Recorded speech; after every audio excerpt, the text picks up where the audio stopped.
was a cold and foggy night in the heart of a sprawling metropolis. I found myself standing on a desolate street corner, desperately waving my hand in an attempt to hail a taxi. The minutes ticked by, but no legitimate cab seemed to be in sight.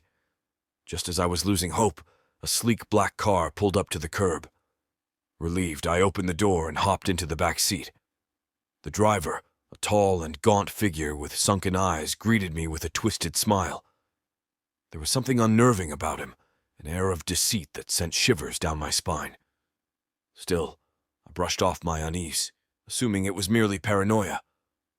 As the car roared to life, an eerie silence filled the air. The driver's eyes locked onto mine through the rearview mirror, his gaze hypnotizing and malicious. I felt a knot in my stomach, a sinking feeling that something was terribly wrong.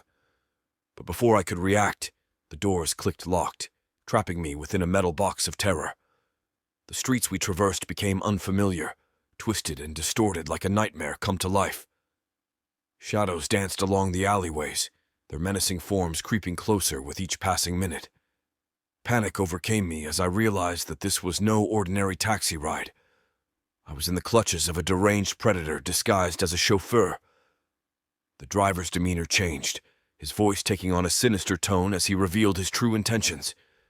He confessed to being a serial killer who had turned his car into a chamber of horrors. With each unsuspecting passenger, his perverse pleasure grew, savoring the fear and pain he inflicted. My heart pounded in my chest as he steered the vehicle into a desolate forest, far away from prying eyes. With every twist and turn, my hope dwindled, replaced by a deep despair. The phantom cabbie reveled in his sadistic power, taunting me with his wicked laughter. I knew that the chances of survival were slim, trapped in this nightmarish ordeal. But a surge of determination coursed through my veins. I refused to become another victim, another faceless name on his list of the dead. Summoning all the courage I had left, I prepared for a fight. In a moment of divine intervention, a burst of adrenaline surged within me. With a mighty struggle, I managed to break free from the confines of the fake taxi. I sprinted into the darkness, the sound of the driver's enraged screams echoing behind me. As I ran, fear and exhaustion battled for dominance within me.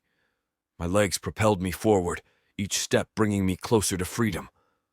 The sound of sirens in the distance signaled the arrival of salvation, flooding me with a renewed sense of hope.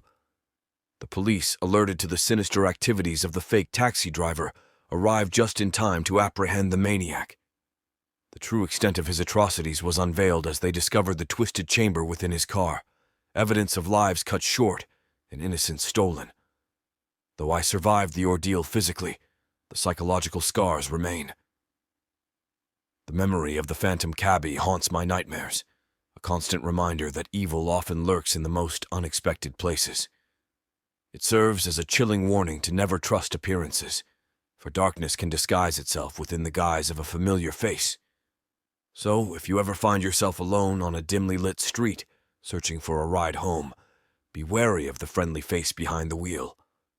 For the realm of the fake taxi driver is a sinister world, where nightmares become reality and survival is a fragile thread.